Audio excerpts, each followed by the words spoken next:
കൊച്ചിൻ റിഫൈനറിയിൽ തീപിടുത്തം. പരിസരവാസികളായ 45ഓളം കുടുംബങ്ങളെ ഒഴിപ്പിച്ചു. പ്രദേശമാകെ പുക.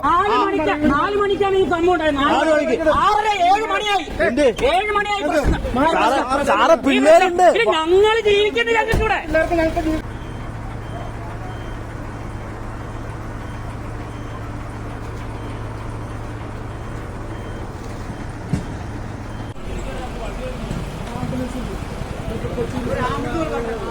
അവിടെ നിൽക്കുന്നുണ്ട്, ഫയർഫോഴ്സുകാർ നിൽക്കുന്നുണ്ട്. ആരും കാണാൻ പറ്റില്ല. ഈ അവസ്ഥയിലാണ് താഴത്തെ ഭാഗത്തേക്കൊക്കെ പൊടി കയറിക്കൊണ്ടിരിക്കുന്നത്. പുക ദൂരെ പുക കയറിക്കൊണ്ടിരിക്കുക. ഇത് കണ്ടോ, അതെ നമ്മുടെ ഇങ്ങോട്ട് കത്തി കയറി ഇങ്ങനെ പോയിക്കൊണ്ടിരിക്കുക.